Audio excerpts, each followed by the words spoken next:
Halo semuanya, kembali lagi bersama Candela Course. Kali ini kita akan membahas soal OSNK IPA SD tahun 2024. Sebelumnya, untuk kalian yang membutuhkan PDF-nya, kalian bisa DM ke Instagram Candela Course. Dan untuk yang membutuhkan rekomendasi buku, kalian bisa klik link produk yang ada di video ini. Oke, soalnya adalah 3 tulang pada telinga yang menghubungkan antara gendang telinga dengan rumah siput adalah yang A, landasan sanggurdi dan martil, yang B, martil, landasan dan sanggurdi, yang C, sanggurdi, landasan dan martil, yang D, landasan, martil, dan sanggurdi. Telinga terdiri dari 3 bagian, yakni telinga luar, telinga tengah, dan telinga dalam. Bagian luar merupakan bagian terluar dari telinga. Telinga luar terdiri dari daun telinga, lubang telinga, dan saluran telinga luar. Telinga luar meliputi daun telinga atau pinna, liang telinga atau meatus auditorius externus, dan gendang telinga atau membran timpani. Bagian daun telinga berfungsi untuk membantu mengarahkan suara ke dalam liang telinga dan akhirnya menuju ke gendang telinga. Rancangan yang begitu kompleks pada telinga luar berfungsi untuk menangkap suara dan bagian terpenting adalah liang telinga. Saluran ini merupakan hasil susunan tulang rawan yang dilapisi kulit tipis. Di dalam saluran terdapat banyak kelenjar yang menghasilkan zat seperti lilin yang disebut serumen atau kotoran telinga.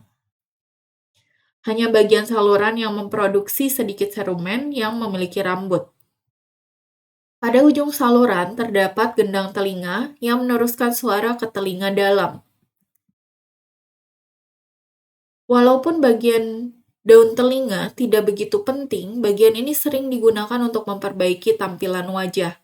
Dalam masyarakat barat, telinga yang terlalu besar dan terlihat tidak simetris akan memperburuk penampilan.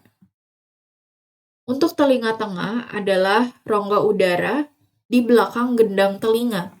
Ini jika diperbesar, yang meliputi 3 tulang pendengaran, yaitu martil atau malleus, landasan atau incus, dan sanggurdi atau stapes.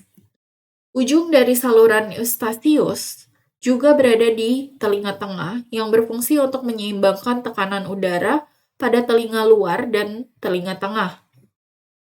Getaran suara yang diterima oleh gendang telinga akan disampaikan ke tulang-tulang pendengaran. Masing-masing tulang pendengaran akan tetap menyampaikan getaran ke tulang berikutnya.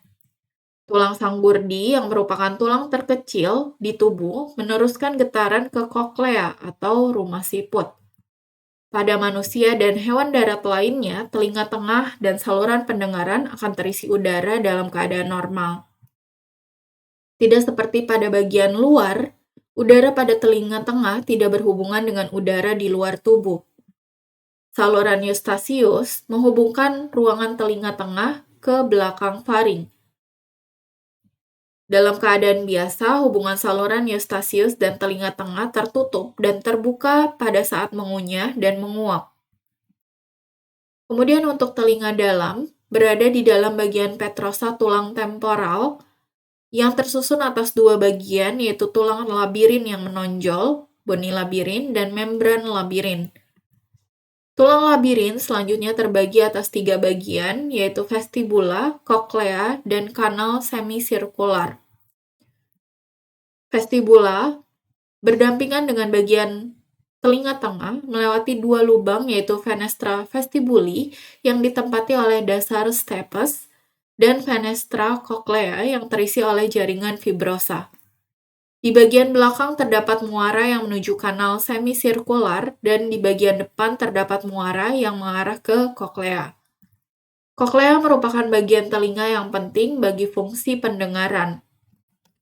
Koklea adalah saluran berbentuk spiral yang membentuk 2/3 putaran mengitari pusat tulang yang disebut modiolus. Berdasarkan panjangnya, saluran koklea terbagi atas 3 terowongan oleh 2 membran, yaitu membran basilar dan membran vestibular yang meregang dari modiolus ke dinding luar. Pada saluran bagian luar terdapat skala vestibuli di bagian atas dan skala timpani di bagian bawah. Saluran ini berisi perilimfe dan bergabung dengan puncak mediolus.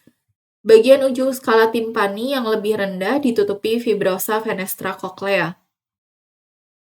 Bagian tengah saluran koklea disebut ductus cochlear dan berisi endolimfe. Bentuknya sama dengan tulang labirin dan disebut membran labirin. Di dalam ductus cochlear terdapat ujung-ujung saraf pendengaran yang disebut sel-sel rambut. Pada koklea terdapat 3 kanal semisirkular yang terletak di atas dan di belakang vestibula dalam 3 ruang yang berbeda, yaitu vertikal, satu horizontal, dan yang lain transversal. Semua ruang ini berisi perilimfe. Dalam fungsi keseimbangannya, apabila posisi kepala berubah, gerakan endolimfe akan merangsang sel-sel khusus yang memiliki tonjolan seperti rambut-rambut yang terdapat di ujung setiap kanal. Di bagian dalam tulang labirin terdapat labirin membranosa yang berupa membran berukuran kecil. Membran ini terdiri atas utrikel, sakul, ductus semicular, dan ductus cochlea. Utrikel dan sakulus adalah 2 kantong kecil dalam vestibula yang satu sama lain dihubungkan oleh saluran penyambung atau connecting tube. Kantung-kantung tersebut berisi potongan kecil sel saraf rambut yang distimulasi oleh gaya-gaya gravitasi pada kristal-kristal kecil atau otolit yang menempel pada sel-sel tersebut.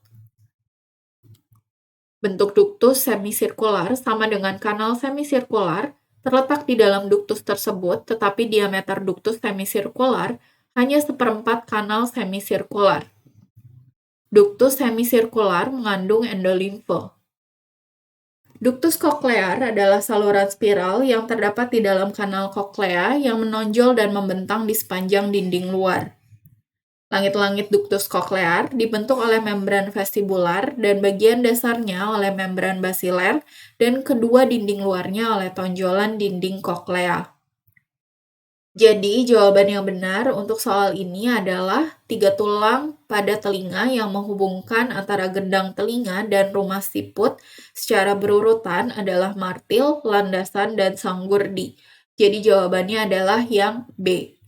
Oke, terima kasih sudah belajar bersama Candela Course. Jangan lupa untuk join member, like, share, komen, dan subscribe. Semangat!